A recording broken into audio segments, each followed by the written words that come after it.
What we hold, what we hold in our hearts about other people determine our behaviors towards others. Dr. King stated, somebody must have sense enough to meet hate with love. Somebody must have sense enough to meet physical force with soul force.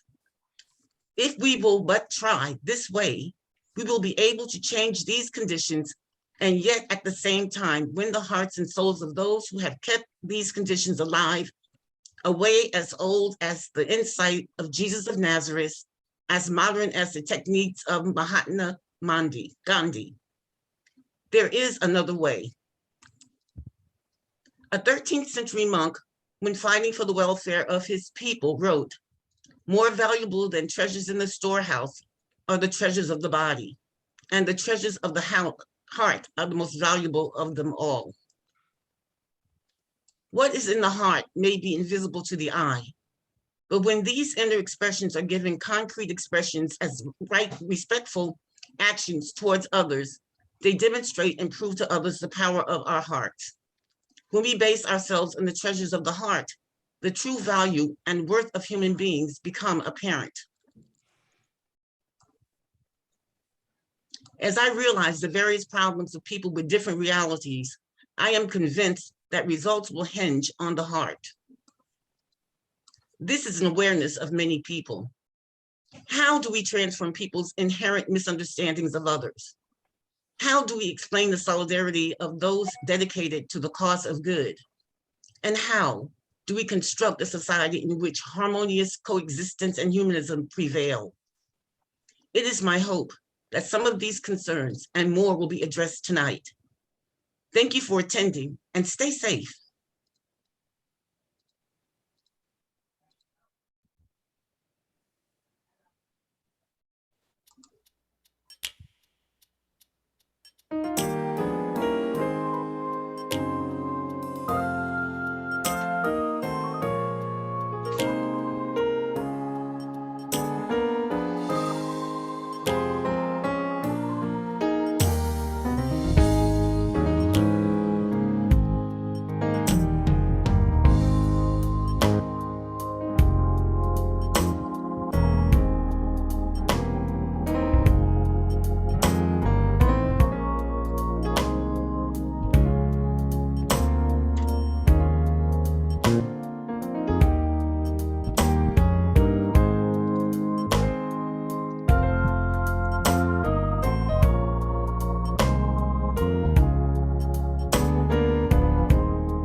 All right, we hope you sang along with us for that.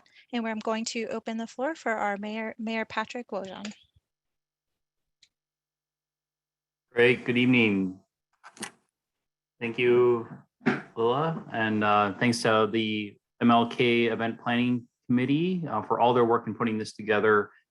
It's always a nice event whenever we get together on Dr. Martin Luther King Jr. Weekend to celebrate the life and legacy of Dr. King.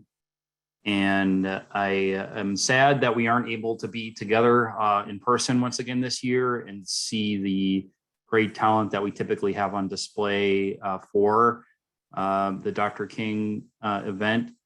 But I am glad that we are able to be together in this format, at least to celebrate the occasion, the event. And after the many years that we have as a city prioritized focusing, celebrating Dr. King as we continue to work to live up to the legacy that he set for us during his life and strive towards racial equity and justice within the city of College Park. So I am tasked this evening, and it's my pleasure to read the proclamation that I also read at the city council meeting last week, the 11th of January, to recognize Dr. King's legacy and to specifically highlight and focus on some of the things that he said during his life. So I'll read that proclamation now. It states, City of College Park, annual tribute to Dr. Martin Luther King Jr. It's the heart that matters. Whereas Dr. Martin Luther King Jr. supported nonviolent action to promote equal rights and economic justice worldwide. And whereas Dr. King's many notable speeches, sermons, and writings display his heart of peace and reconciliation, and his works are among the most revered orations and writings in American history. And whereas the city of College Park, while accepting current challenges to address racial equity, continues to acknowledge the civil rights movement in the United States of the 1950s and 1960s, which argued against the injustices undermining America's claim as a society of peace and justice. And whereas Dr. King and many other civil rights leaders chose to organize their arguments around the contrasting ideas that the United States was a leader in promoting democracy and rights, while denying those rights to many living in America. And whereas members of the greater College Park community endeavor to achieve the many visions of Dr. King, who noted that, quote, darkness cannot drive out darkness, only light can do that. And that hate cannot drive out hate, only love can do that. And whereas Dr. King also noted that, quote, the ultimate measure of a man is not where he stands in moments of comfort and convenience, but where he stands at times of challenge and controversy.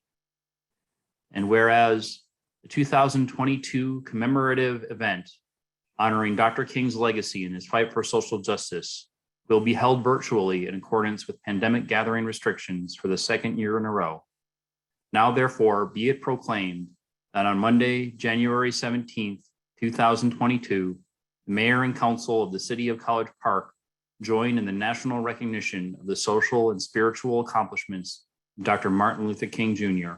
and present this proclamation to carry forward the spirit and feeling of hopefulness and to strengthen the promise of new beginnings. So proclaimed this 11th day of January, 2022, signed Patrick L. Wojahn, Mayor, City of College Park.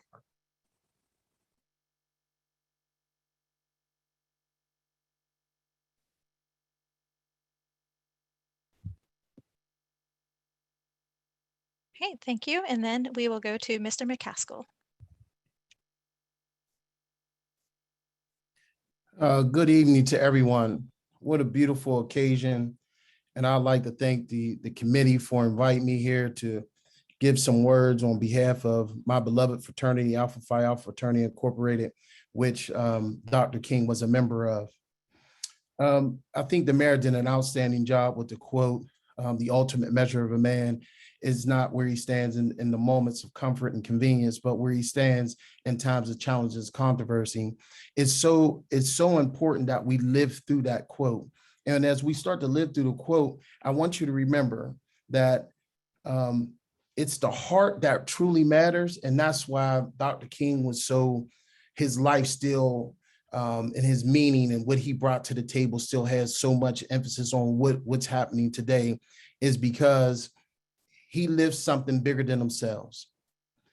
His heart was so big that he gave himself and his life to a bigger purpose. So in our society now, in which we live in now, we have a lot of people that live in fear, what I consider false evidence appearing real. We create this fear, and then that fear starts to permeate in the things that we do in life. That's why you see so many trials and tribulations that so many people are going through right now. I want everybody just to kind of remember, if we're really going to live the life of Dr. King, I want you to remember this. If you think small, small things will happen. We live in a society where you must learn to love and take risk and don't live in fear. So on this day, let us all reflect on the selfless sacrifices of Martin Luther King and rededicate ourselves to the movement of saving our communities and the people that we serve. Thank you so much.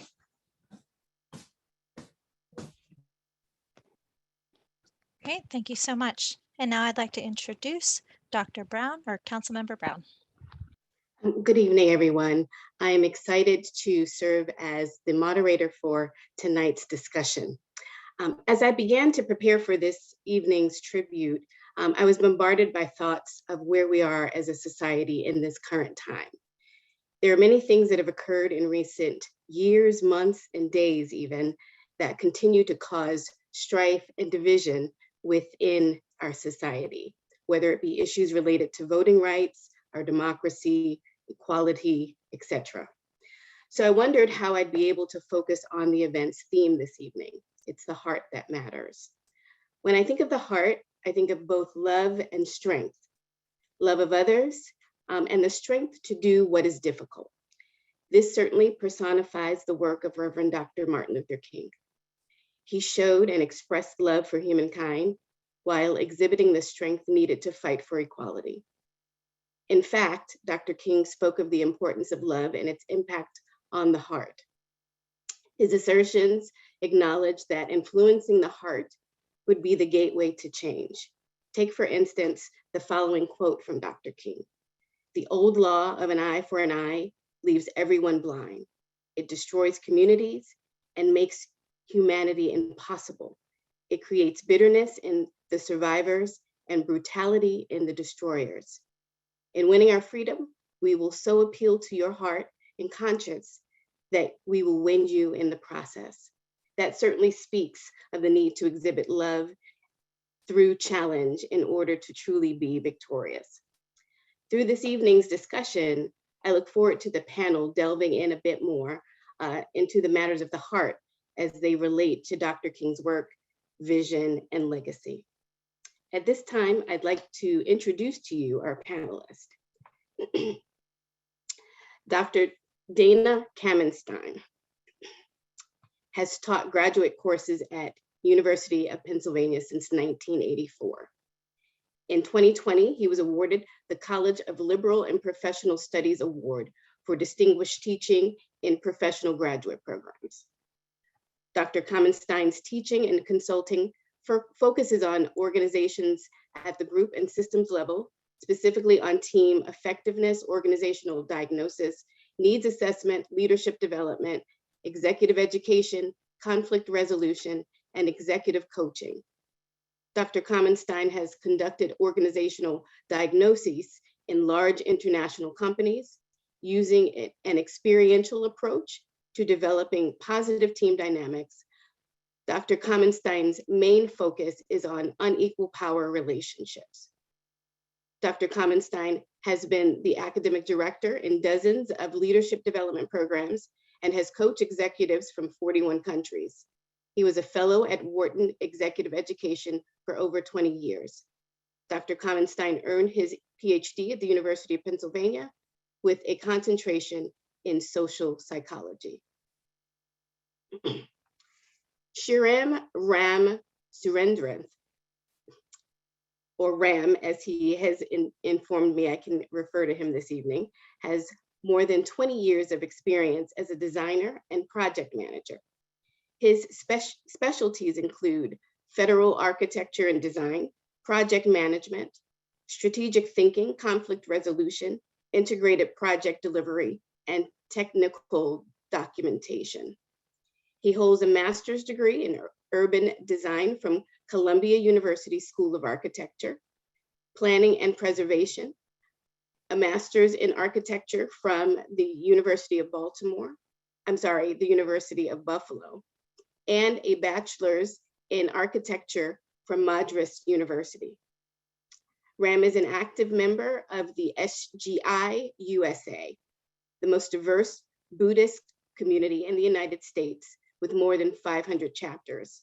He has been an active participant in SGI activities that celebrate Reverend Dr. Martin Luther King Jr. over the years. Council member and Mayor Pro Tem Denise Mitchell.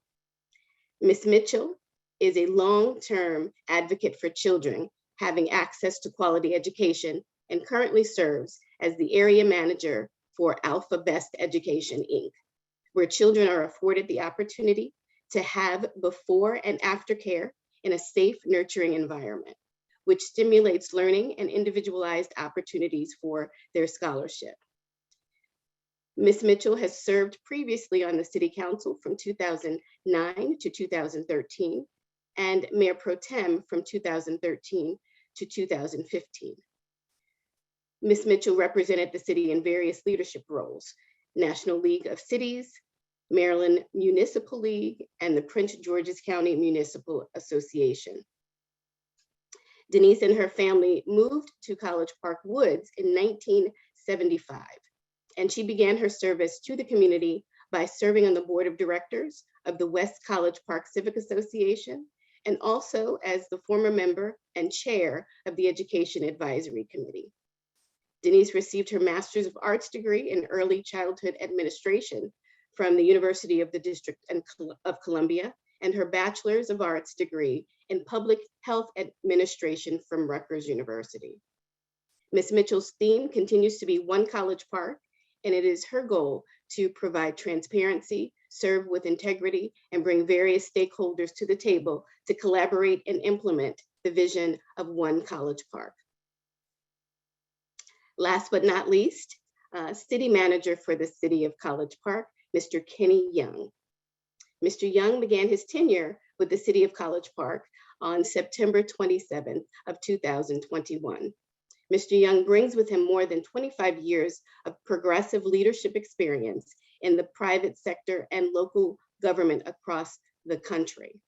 Prior to coming to the City of College Park, Mr. Young served as the County Administrator for Goochland County, Virginia, Assistant County Administrator for Loudoun County, Virginia, Assistant Town Administrator, Town of Capitol Heights, Maryland, Acting Assistant City Manager for the City of North Las Vegas, Nevada, and other leadership roles in private and public organizations. Kenny is well known for his expertise and experience in economic and community development and working in communities undergoing rapid growth and transformation.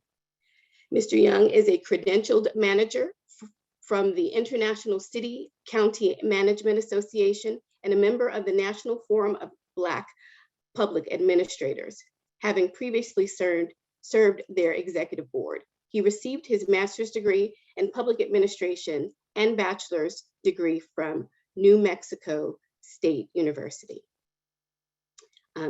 So at this time, I'd like to begin with our questions. And I'll first begin with Dr. Kamenstein. And Dr. Kamenstein, if you will allow me, I'd like to read a quote from you and present an overview before I get to the actual question. This is a quote from Dr. King. It boils down to this, that all life is interrelated. We are all caught in an inescapable network of mutuality, tied into a single garment of destiny. Whatever affects one directly affects all indirectly. So Dr. Kamenstein, in a piece written for Waging Nonviolence, People-Powered News and Analysis last year, 2021, Arthur Romano asserts why Dr. King's dream of an interconnected world is much more relevant now. In fact, Romano indicates that Dr. King felt a major shortcoming of modern times, where we thought that we were more separate than we actually are. Dr. King believed, according to Dr. Romano, that interconnectivity would be a cornerstone for social justice. So my question is, Dr. Kamenstein, how can we demonstrate Dr. King's concept of interconnectedness?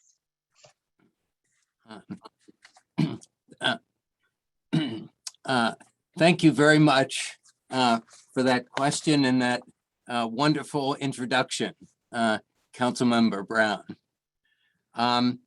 Before I answer the question, I just need to say one thing as a disclaimer, because I work, first of all, thanks to the mayor and the city council and the tribute committee for inviting me to speak. It's an honor to speak about Dr. King's legacy. I just need to put out one disclaimer, because I work at the University of Pennsylvania and I work part-time at the Philadelphia Veterans Medical Center, that the views I express are my own and are not of the university or the federal government. Thanks. So I think we've seen that Dr. King's understanding of interconnectedness has expanded in scope, in the sense that we now understand, for example, that weather in one part of the globe affects other parts of the globe. That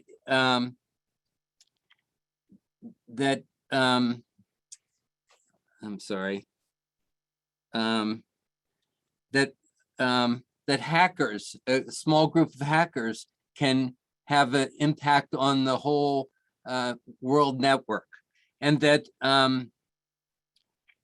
we're in the midst of a global pandemic, a virus that starts in one part of the world can infect the globe. But more importantly, I think Dr. King was talking about our interpersonal connectedness. And we've seen that as individuality is celebrated, oftentimes our ability to work collectively, our collective responsibility is degraded. And I think that's one of the things that Dr. King was aware of long before his time. Thank you, Dr. Kamenstein. I have a follow-up question for you. Given the current level of polarization that we see currently in our society, do you have any thoughts on how we can begin to connect in order to move forward? Well, I think, again, Dr. King's words and way of being help us out. That those we disagree with, we need to approach with compassion and love rather than hatred. So it involves, first of all, I would suggest searching ourselves for what, for our own prejudices, and being aware that those we disagree with, as Dr. King was often quoted, love your neighbor as yourself and love your enemy. That's probably the hardest thing to do, and he did it so expertly and beautifully.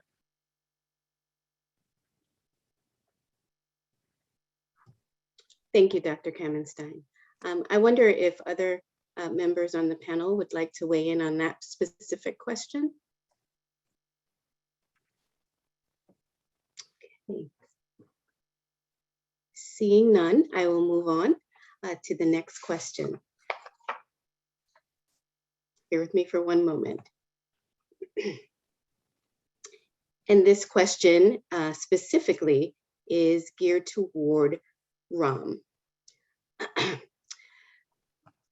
Ram, restorative justice is a theory that arose some 40 years ago as an alternative to the dysfunction of the criminal justice system. It is meant to spark healing and can be transformative. This topic is of particular interest in the city of College Park, as the city begins restorative justice work with the Lakeland community to address the negative impact of urban renewal on this community so many years ago. My question for you is, what should restorative justice look like? Thank you. First of all, I want to also express my earnest appreciation to the mayor, the city members, Leela Sutton, for this lovely opening, and all the panelists and audience here, and to you, Councilmember Brown, for an amazing introduction and moderating this topic. Very important. And I'm very honored to be here to speak about restorative justice and also the other discussion, and to honor the words of Martin Luther King, and to bring the fire of justice to the entire world and community. Also, I applaud the work that the City of College Park is doing in terms of restorative justice as well. On a broader perspective, of course, everyone knows the concepts of restorative justice, but if you really look at it objectively, our society faces a serious crisis in various forms, and it has become clearer that ordinary people must take the initiative to change its course, grassroots level. And for a nation or a community, or a city to undergo a successful transformation and reconstruction, it becomes really essential to empower individuals at the local level and help them develop their inner strengths. And in the restorative justice is a beautiful form of identifying that inner strength in people.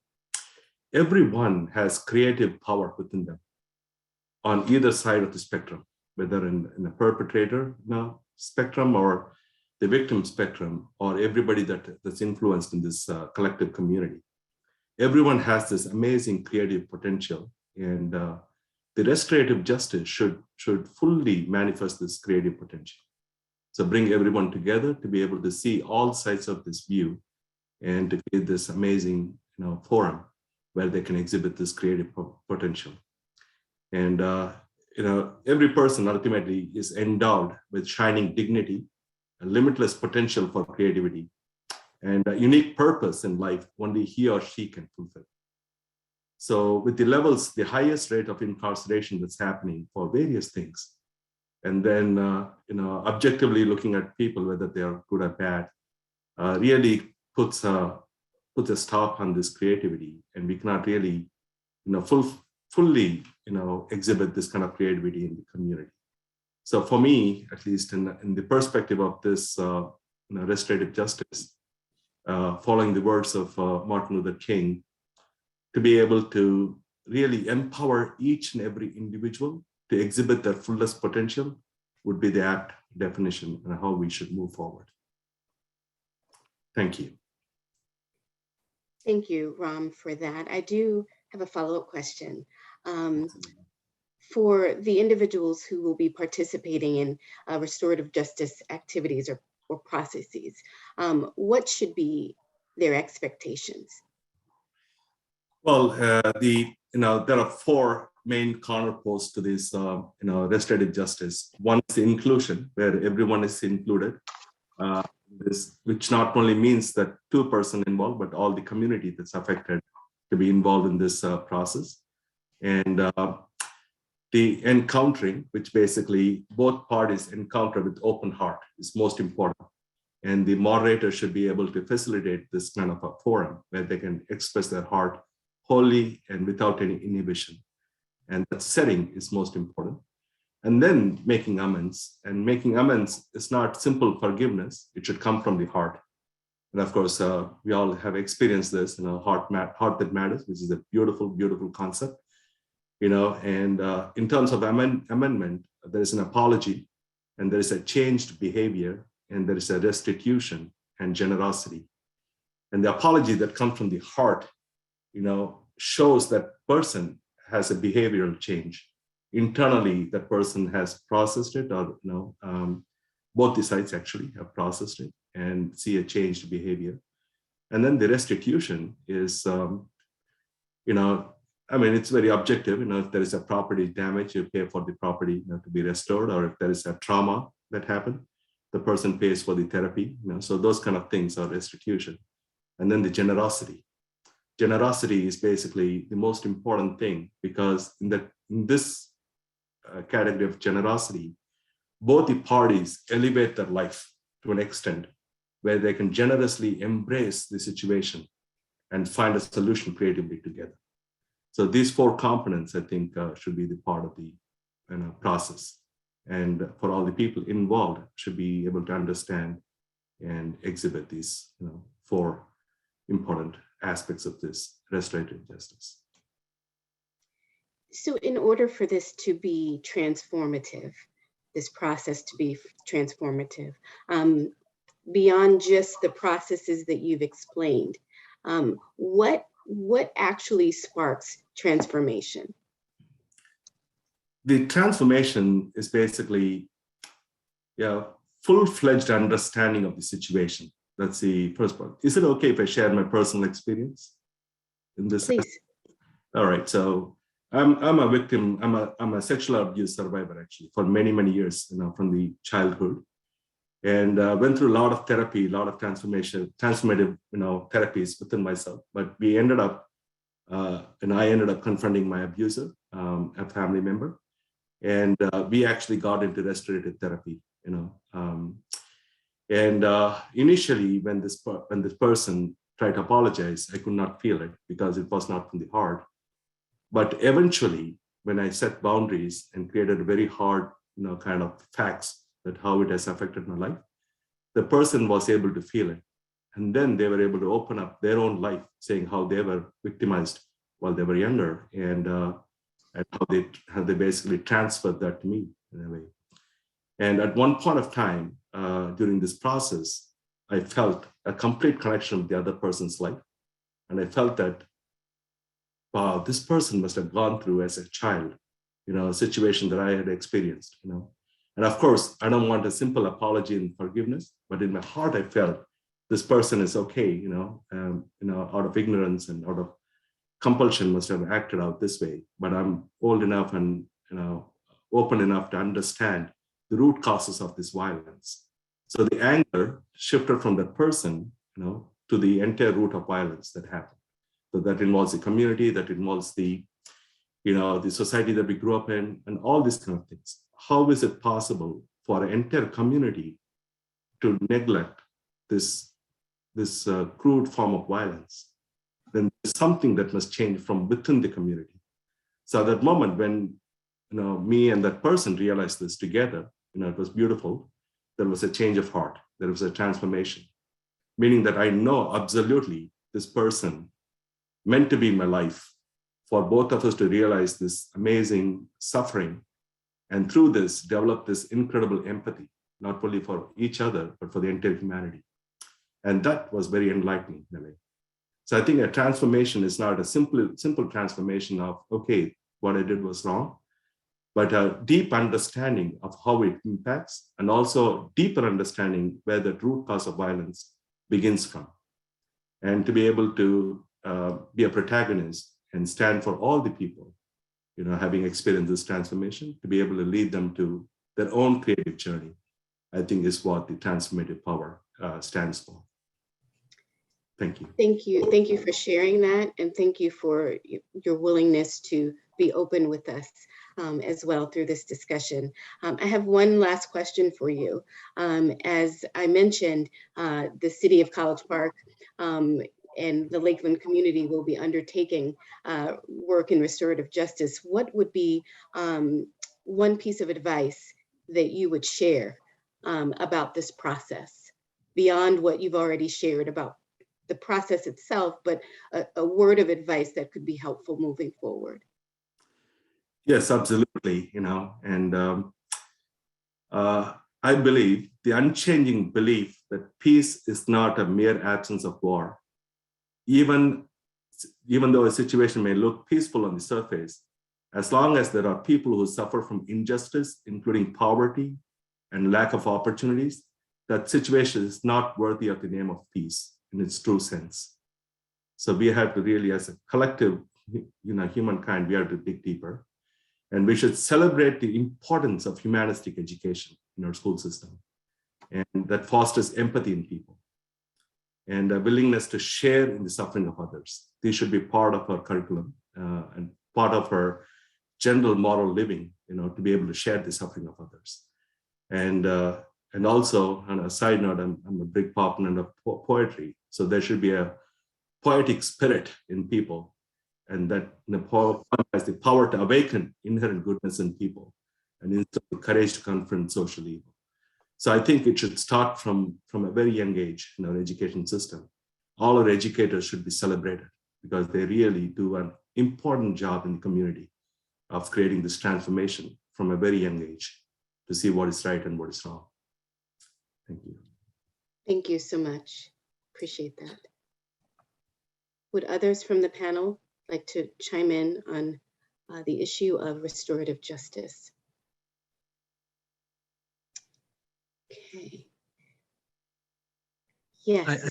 Yes, thank you, Council Member. I think the thing that's really been pointed out here today and that I take to heart is the idea that restorative justice and the healing process that has to take place really is something not only done on an individual basis, but also as a community. And that by looking at those things, under the umbrella of Dr. Martin Luther King, really looking at those things that we have in common rather than our differences, and focusing on those things that we have in common really brings us to a place where we can come up with a solution.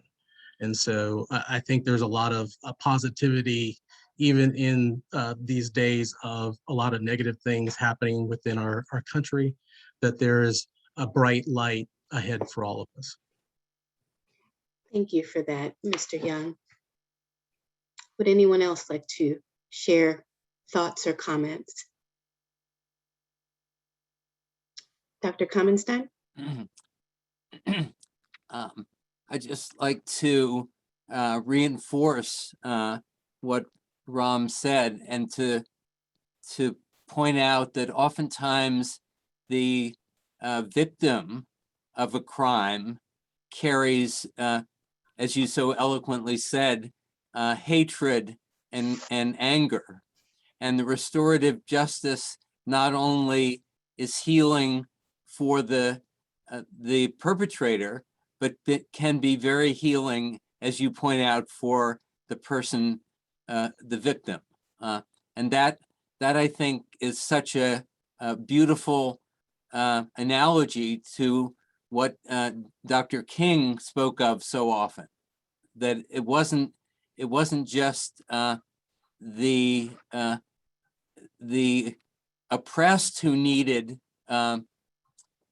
care and healing, but it was very much the oppressors as well.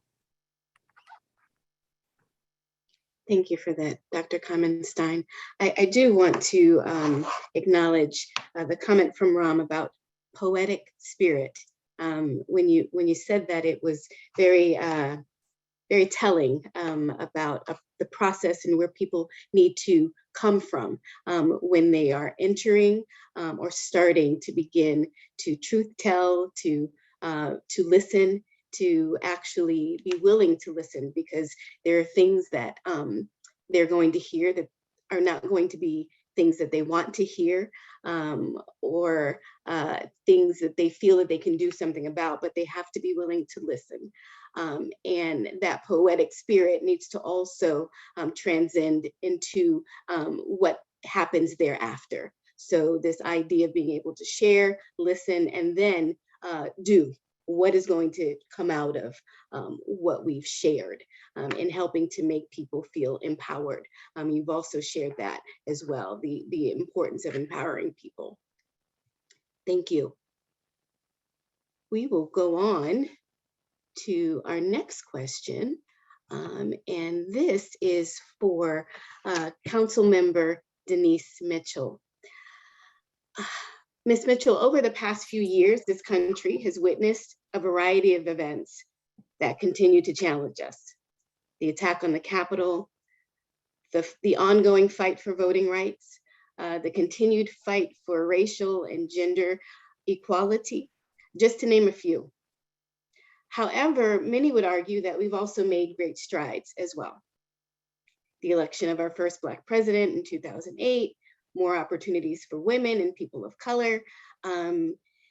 What would Dr. King say about the conditions around race, health, and gender equity that exist today? Well, thank you, Dr. Estes, for being a great moderator this evening and also for allowing me to be part of this fantastic panel. I feel humbled in the fact of talking about such a great man.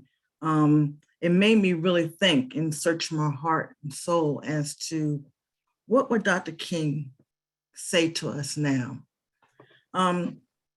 Dr. King would be this distinguished age of 93 if he were alive. And he would, I believe, he would want us to get into good trouble, like the late Representative John Lewis raised our consciousness to in 2020. King will also reiterate that I've decided to stick with love. Hate is too great of a burden to bear. With that being said, when our forefathers created the Declaration of Independence, it talked about all men were created equal. And so we here in the United States of America, the land of the free and the most progressive, influential, and proclaimed the wealthiest country in the world, we are still discussing race, health, and gender equity. If our forefathers truly said that all men are created equal, wouldn't that apply to people who are the Black, brown, Asian, LGBTQ+ community as well? Why is a man not judged as a man? Why isn't any person considered by the merits that they bring to the table versus the color of the skin or the differences of who they are? We have let the hate of our forefathers come to the surface and not the work of our great-grandparents and others who gave their lives so that we could have the ability to attain the success of equality. The fight for racial equality is still too prevalent now, even though we have elected the first Afro-American man to hold the highest office of this country, and now the first Afro-American woman to hold the second highest office in this country. The most recent incidents of George Floyd and Ahmaud Arbery tell us the country is still divided by the term of race. We still have the caste and class system that determines the have and have nots. And we still have children of color who cannot have the best quality education. There are food deserts in areas of lower economic demographics and a lack of healthcare that is still under par and substandard. Dr. King will also say that although the Civil Rights Act was signed into law decades ago, we still have certain laws and practices that affect people of color and lower economic communities, oftentimes with respect to housing opportunities and voting rights. Dr. King will likely still be encouraging us to look at all of our practices and ensure that they are as fair as possible, even if they are not obviously racist and or discriminatory. We cannot predict what Dr. King would or would not have done, but we could We can be guided by his lessons and leadership to make the changes that we need to be made to ensure that no matter the background of the individual, they have the opportunity to succeed. Thank you for that, Councilmember Mitchell. Based upon what you've just shared with us, it feels in many instances as if we're taking a step back. Some of this work had been done many years ago. Dr. King did much of this work, yet here we are in 2022. Correct. Should we not be discouraged? We shouldn't be discouraged. We should always remain objective. And that's why I really appreciate the theme. It's the heart that matters. If your heart is continuing to be optimistic and wanting to engage others, you will stay true and stay to the commitment of engaging people regardless of how they treat you. You will take the higher road and you will speak from their heart. Leave hate out of the picture and focus on love. Thank you for that.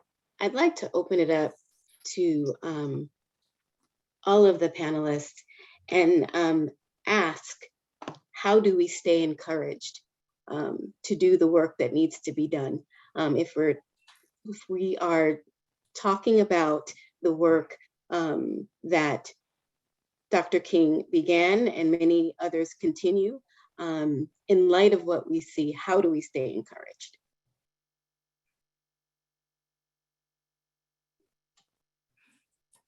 I mean, I would say that we would say encouraged because we have our stories that we heard from our great grandparents about the things that they went through.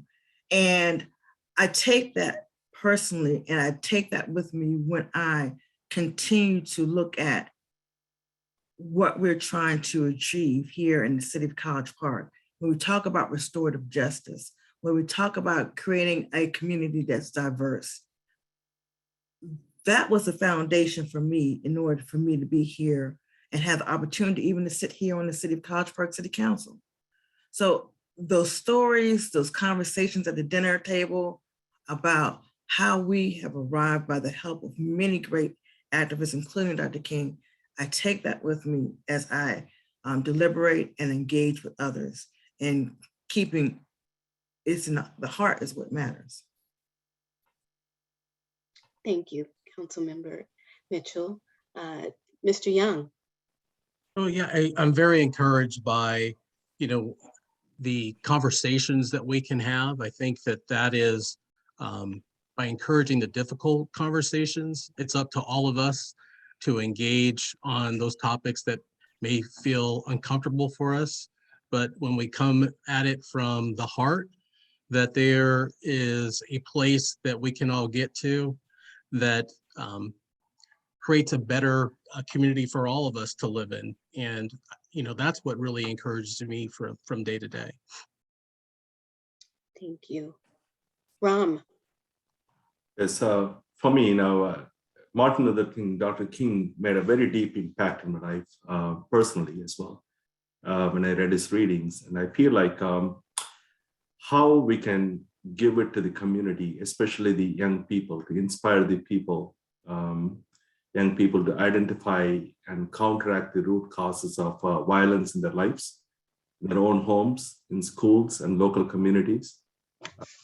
We need to create, there are a lot of things in place already. A lot of schools use restorative justice too. But in general, create awareness, through introspection, individual empowerment, those kind of campaigns, the song competition, poetry competition, those things where they can express freely what they're going through in their life, a forum where they can address, this is what is happening in my life. And then I feel you, and that's a beautiful place. I'm trying to recollect the name. I think it's called the Lifers Music. There was a person called Maxwell Melvin, who was incarcerated for more than 32 years in prison in New Jersey. And he started this juvenile program in the prison where he started to rap. He collaborated with a Disney producer, and he started to bring the rap to life. And I believe he won the Grammy Award for that as well. But it was so beautiful to see the person who was incarcerated for murdering another person for 32 years. He was created this value through this kind of interactions where the the children who were incarcerated at the time, not end up for the rest of their life feeling, they're not wanted by the society, but to be able to express it very freely. And I believe that music also went public, meaning that it was embraced by the world. And many schools and institutions have started using music, especially rap, to express the feelings, anguish that young people go through. So I feel so encouraged that Dr. King's words is living in many forms, in many avenues, and I feel very hopeful for it. Thank you all for sharing. I do have a follow-up question for all of you, actually. When I asked about just encouragement and all, and how do we stay encouraged?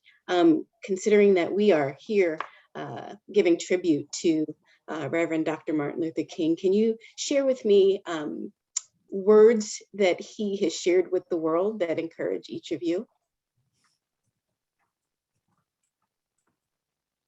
Ram, would you like to begin?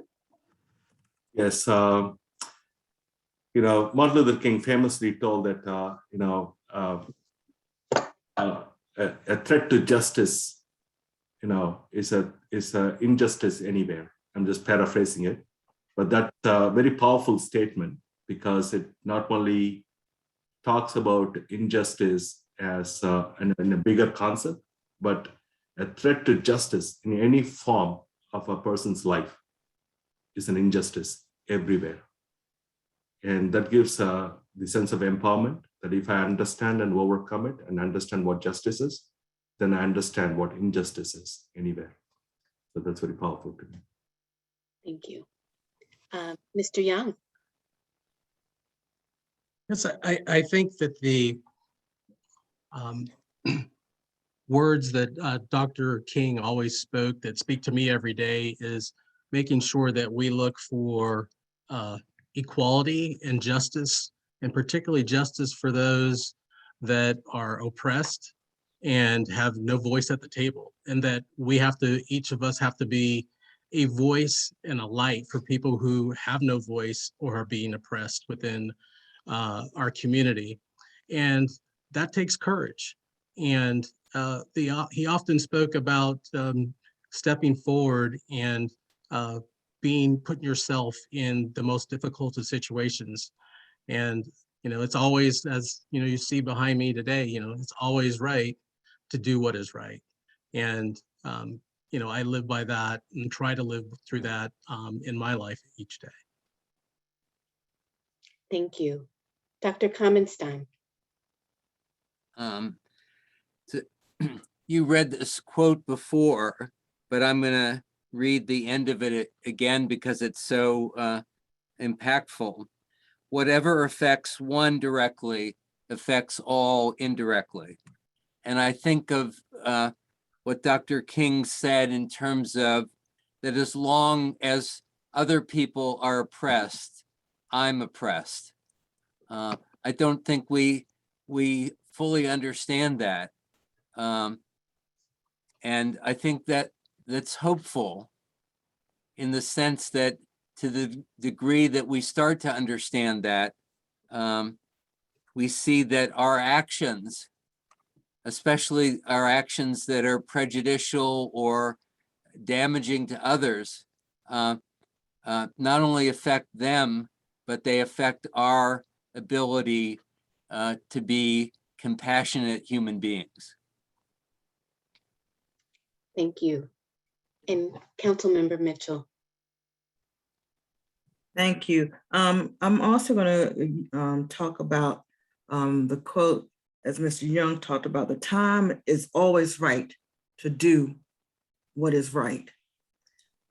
And sometimes those instances, we have to stand in the trenches by yourself when you're doing what's right. But so long as you're standing with purpose, nothing else matters. I think about when Rosa Parks was on the bus that she did what was right. I think about when Dr. Martin Luther King was talking to the sanitation workers and giving speech to them, he was doing what's right. I think about his speech on the mall, I Have a Dream.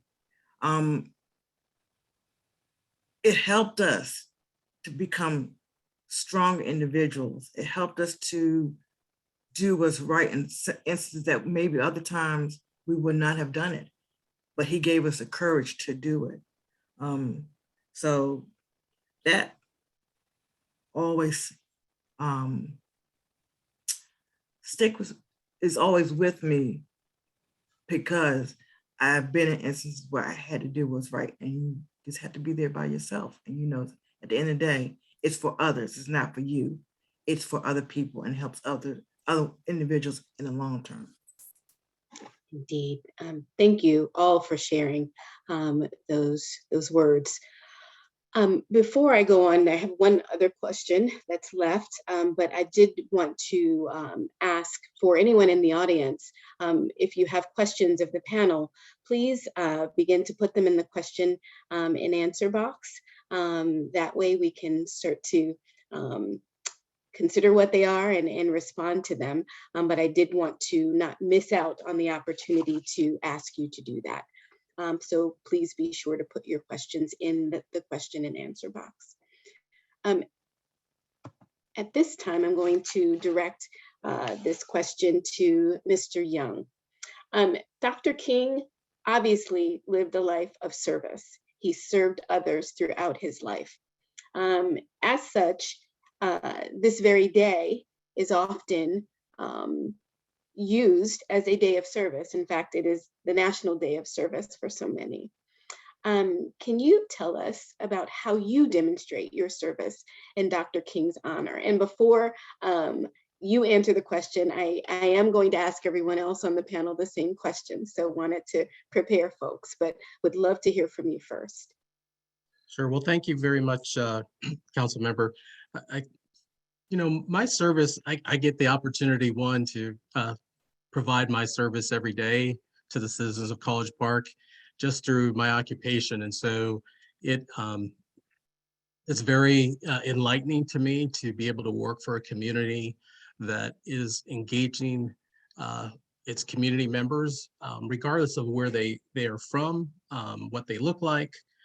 It is also very, one of the things that I find very enlightening that I get to be able to do is volunteer my time, work with different community organizations. There's the NAACP, the Urban League, many of the nonprofits that feed the poor. I try and make sure that I make a meaningful time to mentor young college kids, young youth as well, whenever I have the opportunity, and also to be able to answer people's questions, the very challenging questions sometimes that they're dealing with about race and how they fit within the community, and really not being afraid to take on those topics. I think as long as you're willing to have those conversations and be open and realizing that there's no right or wrong answer for anyone is really encouraging. So really encouraging that dialogue on a day-to-day basis around the difficult issues, not just as in the position that I occupy, but as being Kenny Young, being me, and on a day-to-day outside of my position. Thank you for that. Dr. Kamenstein?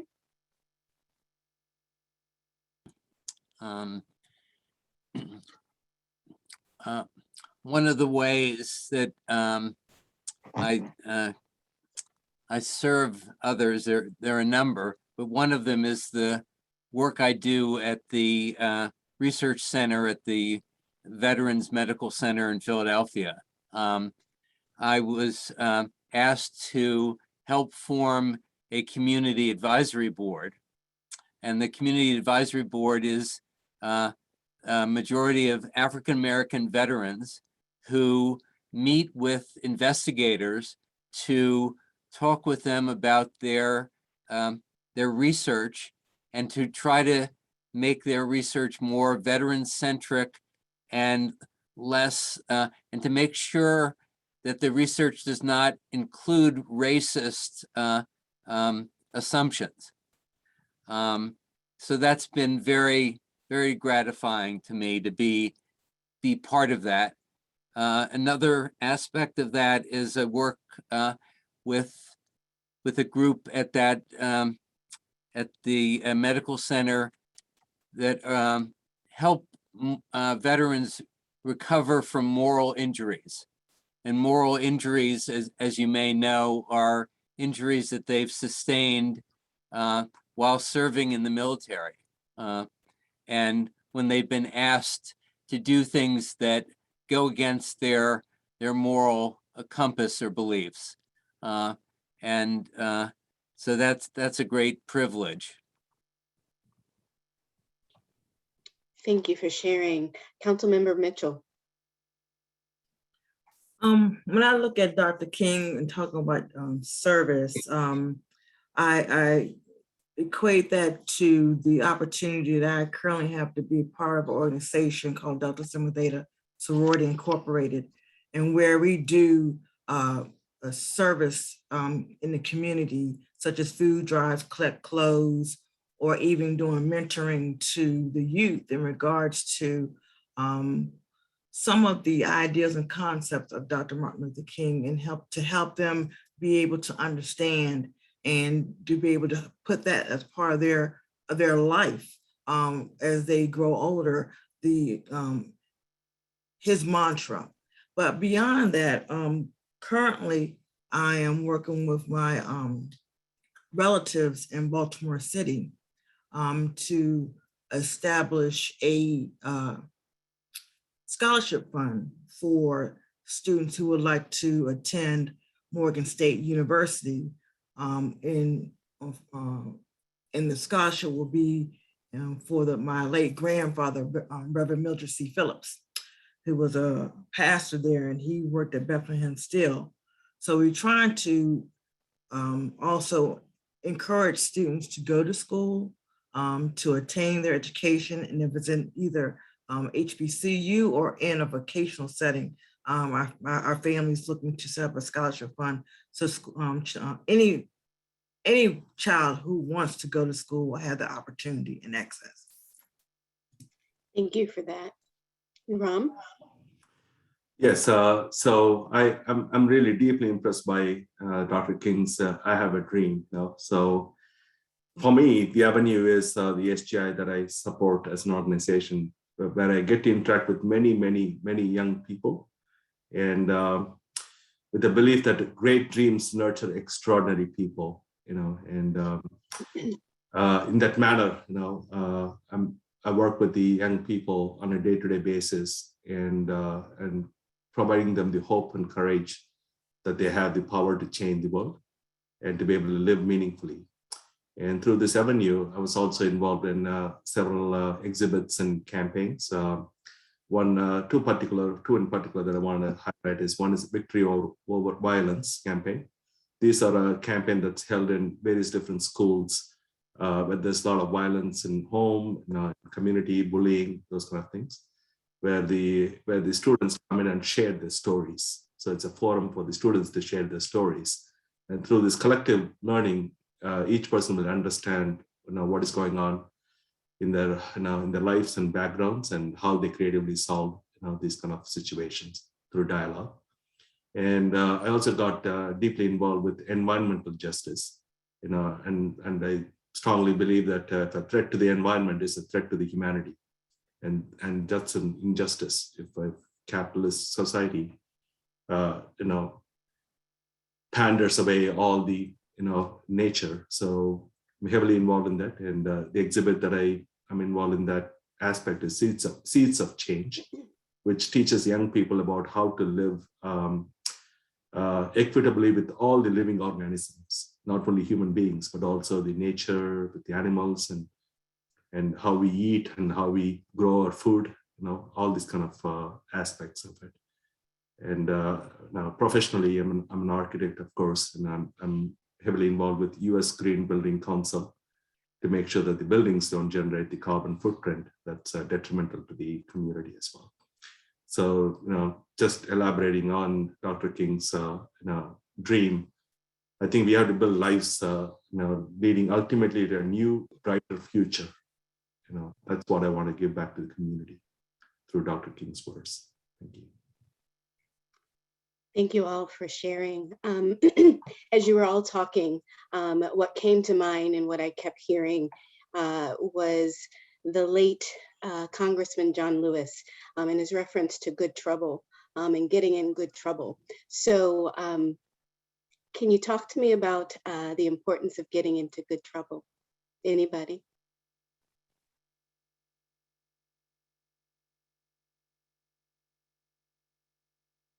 So no one wants to get into good trouble? No, I'll go ahead and get in good trouble because I always get in good trouble. So getting into good trouble means that for me, being an activist fighting for my community and ensuring that there are appropriate measures to help protect and also show respect for the individuals that I live by every day and also represent being a council member. When I also think about getting into good trouble and looking at the history of Representative Lewis, it talks about social action, but more importantly, important legislation that helps enhance our community, such as voting rights, because that's on the table. Anything that has a greater impact to help us to enhance us as a collective body. That's what we need to be getting into good trouble. Thank you, Council Member. Ram. Yeah, for me, the good trouble is always a welcoming word because it's unapologetically looking at situations and finding a voice. It means that to walk through oppression, walk through hatred, walk through the system itself, and fighting for a system where we can bring this justice to fore. And also it means that equal access to education, voting rights, and non-judgmental healthcare. So all these things are good trouble to have. Thank you. Mr. Young? For me, a lot of it, and I'll take it from the chat a little bit too, getting into good trouble is talking about those difficult topics like critical race theory that we have in our educational system, and that we have to be able to put these topics out there in the public domain and have that conversation within the community about what it is and what it isn't. And not being afraid to have that discussion and dialogue in order to be able to move us forward. It's critically important for our kids, the next generation, to really understand what's occurred and how we need to address it moving forward. Thank you, Mr. Young. And Dr. Kamenstein. So if I can relate a brief story. I had the privilege of doing work in South Africa about 4 years after Nelson Mandela became president. And we were tasked with helping a large state-owned company build its leadership team. And on that leadership team, for the first time, were 7 Black members. And we did our initial interviews and were reporting to the group that was going to sponsor our work. And we started that meeting by saying that the organization had been a major force in apartheid, and that they had to deal with that legacy if they were going to move forward. And the senior person in the room who was sponsoring our work stood up and started screaming at me. And I said to myself, well, I've obviously said the right thing, because getting something on the table, honestly, usually provokes an upset reaction. So I would consider that good trouble. Thank you, Dr. Kamenstein, very much for sharing that. I'm going to get to the question that is in the chat and ask the panelists to respond. Give me 1 second.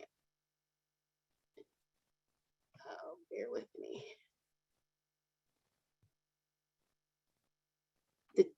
The teaching of, here's the question. The teaching of history has become an issue in the recent debate over critical race theory.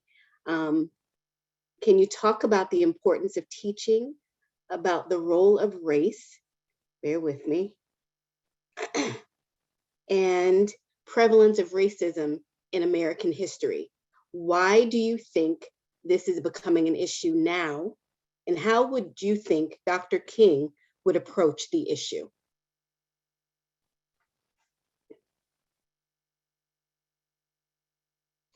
Who'd like to jump into those waters? Well, Mr. Young has already jumped in a little bit. How would others like to come into the water? Yes. So, I think you said it well, Councilmember Brown, before, when you talked about, in some ways, it feels like we're moving backwards. Critical race theory has been around for 30 years. Kimberly Crenshaw, one of the founders of the critical race theory movement, has been talking about it for years and years. So the question is, why is it becoming why is it being so criticized so much now? And I think it's a convenient way to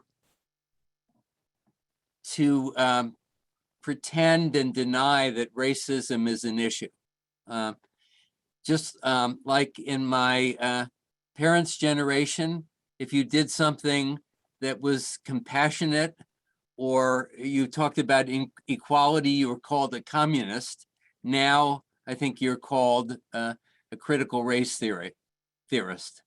I read recently that critical race theory is being associated in some states with mental health services, and people are criticizing mental health services for middle school and high school children as a form of indoctrination into critical race theory.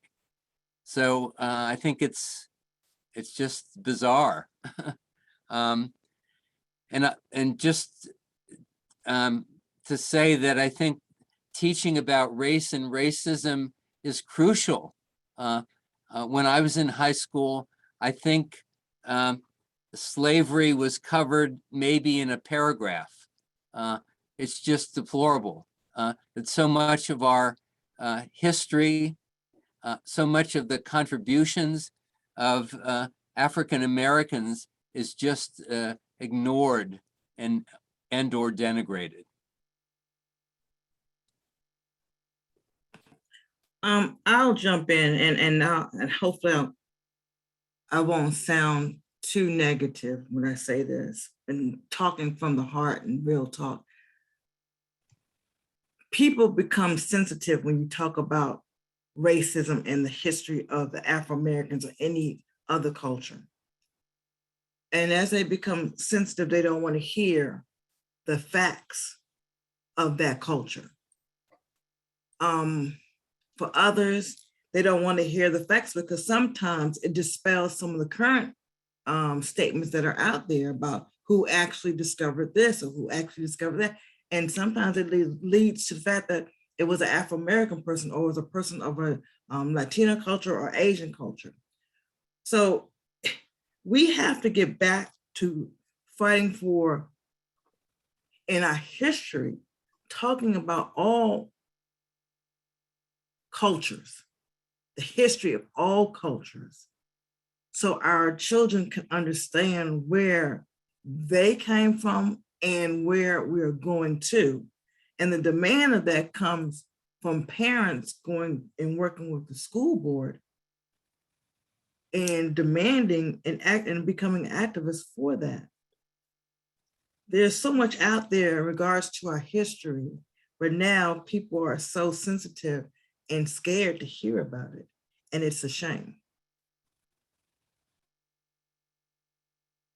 Well, it is often said that if you do not deal with your history, it's going to be difficult for you to avoid the pitfalls and mistakes that you previously made.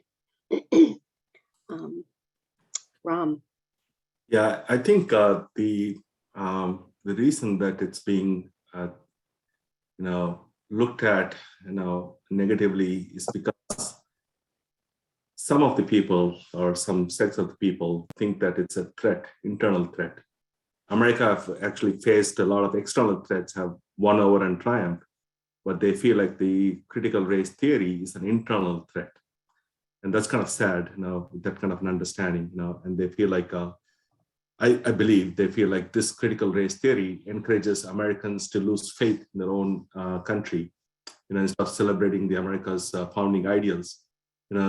The race theory teaches young Americans to think that they're divided. So that's how I think it began as a threat to the entire community. But on the contrary, Crenshaw, who founded the term critical race theory, had said that it's not a noun, but it's a verb. It cannot be confined to one static and narrow definition, but to be considered as an evolving and malleable practice. It's a social construct. So in order to know the truth, you have to know the truth. Without knowing the truth, you cannot really see what is injustice and what is justice. So knowledge is power and knowledge is freedom as well. But that doesn't really make you any wiser. The deep wisdom should come from life experiences. And the critical race theory should address the life experiences without any bias, so that we know the critical race theory is not just between black and whites, but critical race theory is a prejudice that humankind carries in the heart. And how to transcend all these prejudices is what the critical race theory should address. And I think once we establish it, I think it will be embraced holistically. Thank you. Mr. Young? If I could, I'd like to share a quote from Martin Luther King Jr. And I think maybe how he would look at this a little bit. And it says, we are now experiencing the coming to the surface of a triple-pronged sickness that has been lurking within our body politic from its very beginning. That is the sickness of racism, excessive materialism, and materialism. I think that's very eloquent if you look at and foresight for what has happened today and what has taken place throughout our country. And to be able to kind of have a prediction that these things are happening, just shows that these things were happening from the very beginning, and it is something that we have to figure out how to deal with. Thank you for that, Mr. Young. Yes, I'm sorry, Dr. Kamenstein, please. So I realize one other thing I'd like to add, if that's okay, and that I think I've left this out. I think one of the reasons that critical race theory has come under such attack is because it forces us to deal with our shameful past.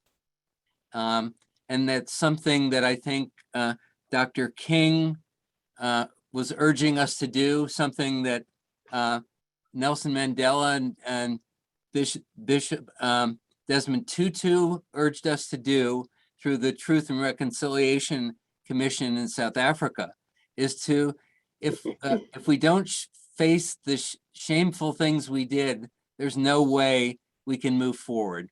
We just end up repeating it. Thank you. Thank you. So we have one more question in the chat, and we are getting close to the end of the program. I'd like to ask the question and ask folks to chime in. And I want to thank you for your insightful responses as well. The question deals with COVID, and it says, you know, due to the COVID pandemic, our communities have been suffering. How can Dr. King's legacy of compassion and service guide us in reaching out to those who are in need during this difficult time?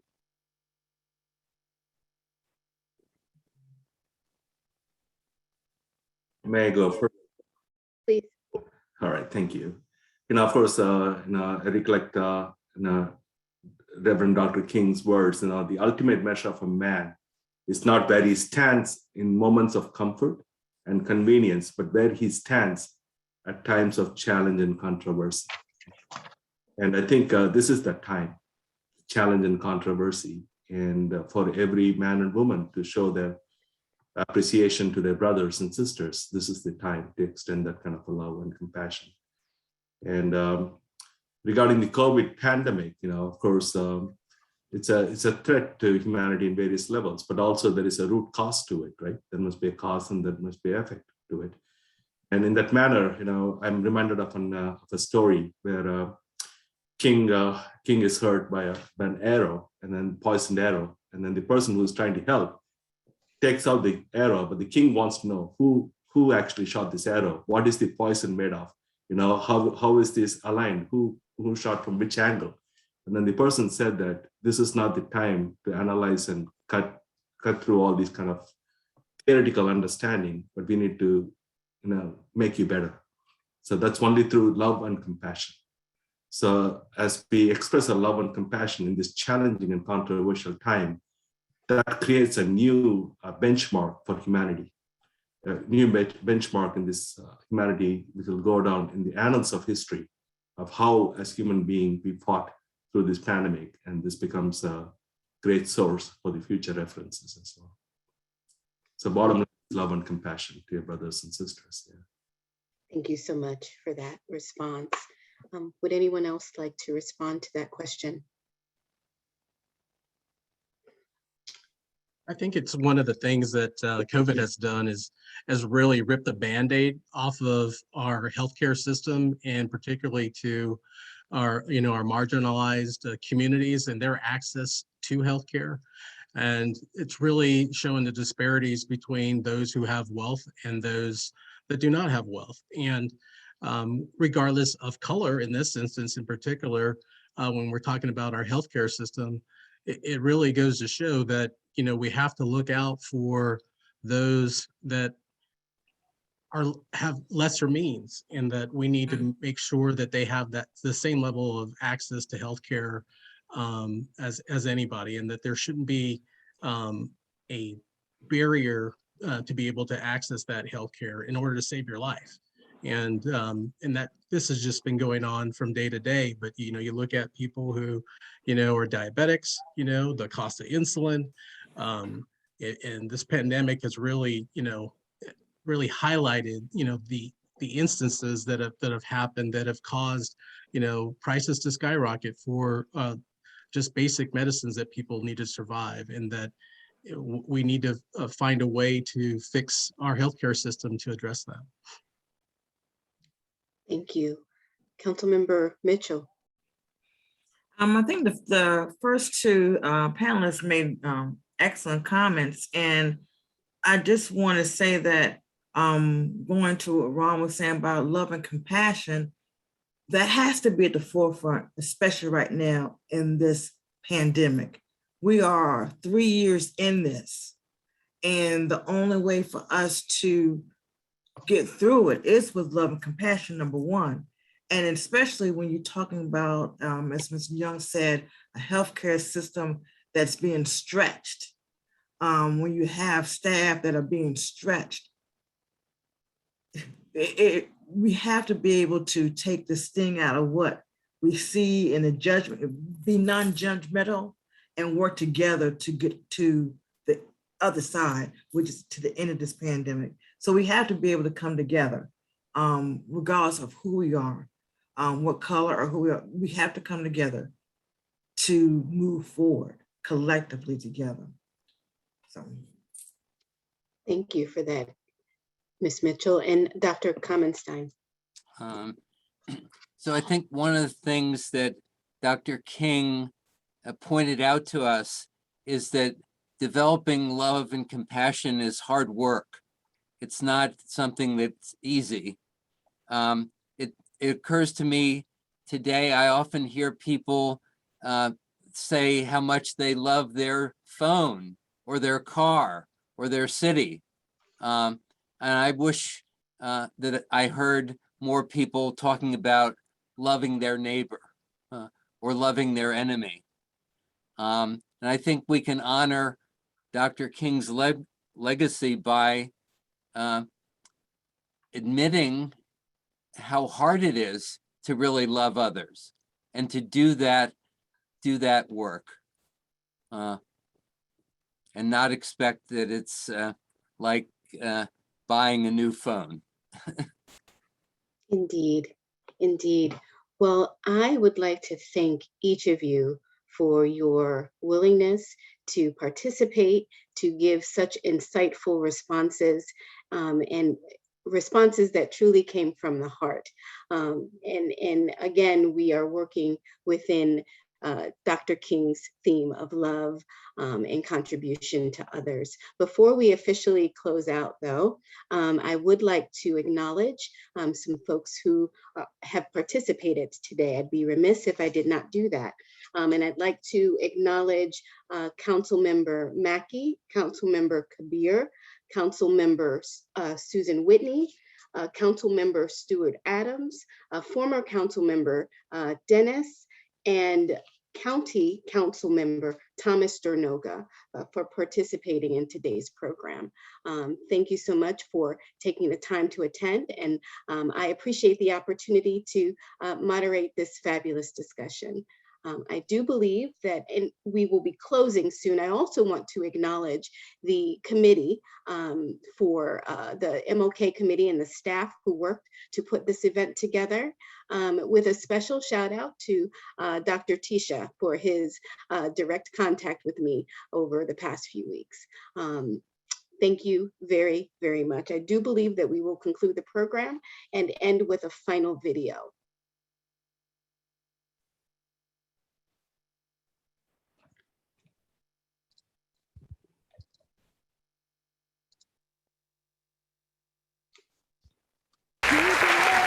All the money in your hands, all the possessions anyone can ever have.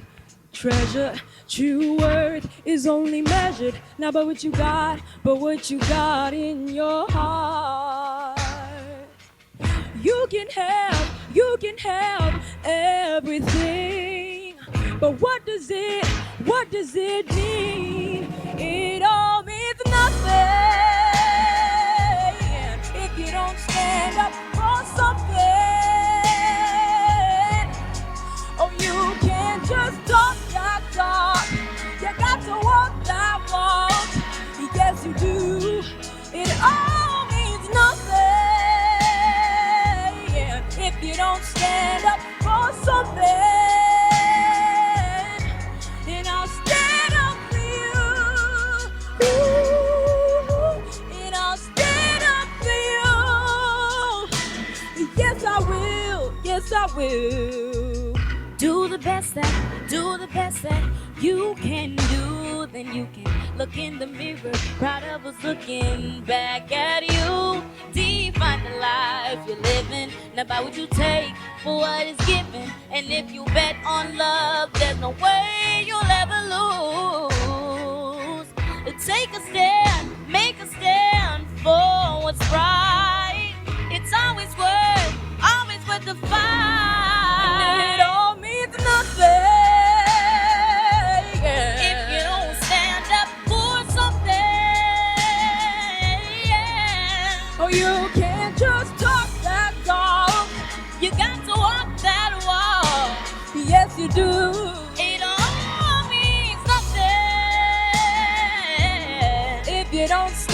up for something. And I'll stand up for you. Self-respect and dignity. If that's all you got, then you got all you need. Without that, you don't have a thing. Oh, no, no. Rise up, love, lift your hands. I stand with you cause I understand. Ain't here to judge, just to take a stand. The greater plans, the creator's plans. Let's all rise like the day began. Reach out and touch with the Savior's hands. On rock we stand like this native land. Let the ways of love be the way. It all means nothing if you don't stand up for something. Oh, you can't just talk that One talk. day, some You great gotta opportunity walk that stands walk. before you. Yes, you do. He calls upon you to stand up for some great thing, some great issue. If you don't stand up for Some great something, You then I'll stand up for you. Stand up, and I'll stand up for you. And I'll stand up for you. died when you refused to stand up for And truth. I'll stand up You for died when you you. refused to Yes, stand I up for will. justice. Yes, I will.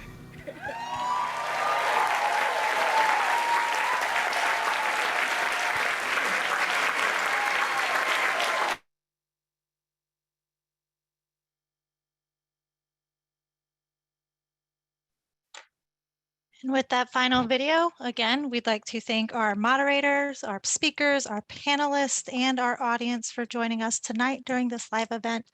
We'll keep the broadcast up online soon, and we'll see you at our next, hopefully live event. Take care.